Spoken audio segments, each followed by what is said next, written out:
Ayan, mamimitas tayo ng rambutan. Pwede nang pitasin yung iba nito. Oh.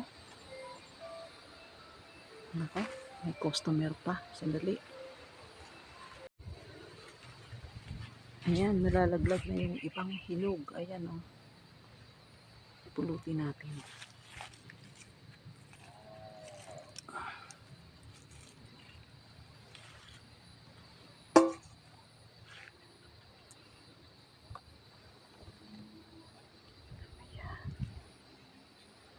Nakakatuwang mamitas ng rambutan.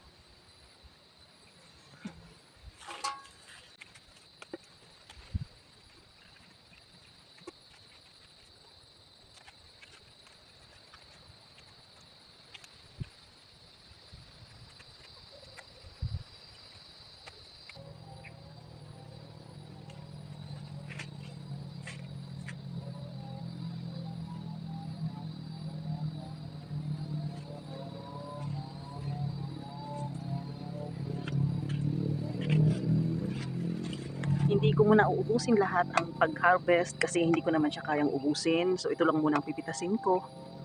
At sa susunod naman na yung iba. Marami pa natira, oh. Yan. Tapos may isang puno pa dito. Pero ito hindi masyadong marami yung bunga niya. Yan. Ito, yan. Tsaka hilaw pa yung bunga niya. Ayan.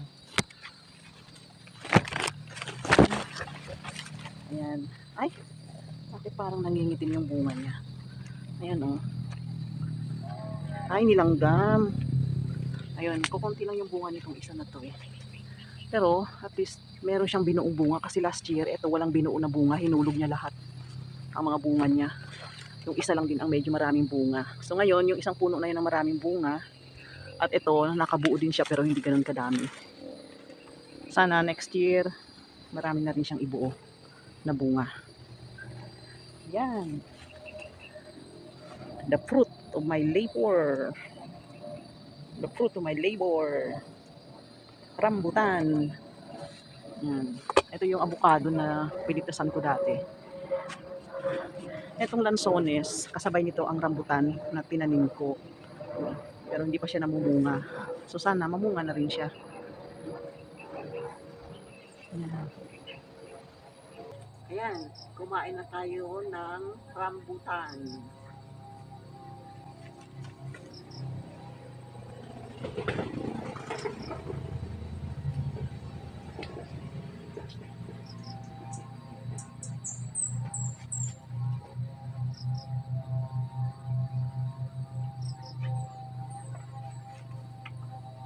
Ang tamis.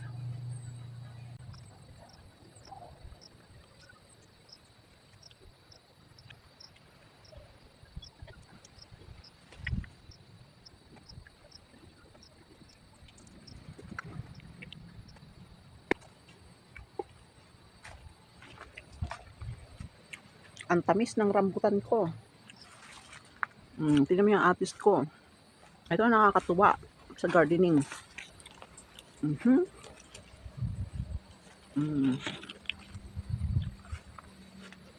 Yan. Marami na ako napitas dito sa mga atis ko na ito. Green and purple atis. Marami pang sumusunod na mga maliliit. Yan ang nakakatuwa pag magga-garden ka. Pag mag-harvest ka na ng bunga. Yan yung Peruvian apple cactus. Ang dami niyang bunga. Pero ito, hindi ko masyadong gusto ito. Mas gusto ko pa rin ang dragon fruit. Ayan, may mga sumusunod pa siyang bulaklak. Oh. Sobrang taas nito. Siguro mga 9 feet na ito kasi sobrang taas niya. Oh, ayun, oh. Ayan, oh. Unti-unti nang nagpupula yung kanyang bunga. Kaya siya tinawag na Peruvian apple cactus. Sa susunod, magkakaroon ako ng garden tour para makita nyo na yung update ng aking garden after 3 years. Ayan, parang kailan lang.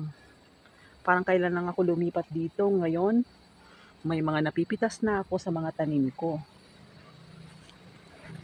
Ito ang grapes ko na Baikonur variety na galing Ukraine. So sana mapabunga ko ito. Akala ko mamamatay na ito dati kasi naghihingalo. Ayan no, ayan. Ilang puno yan sila. So sana mapabunga ko ito.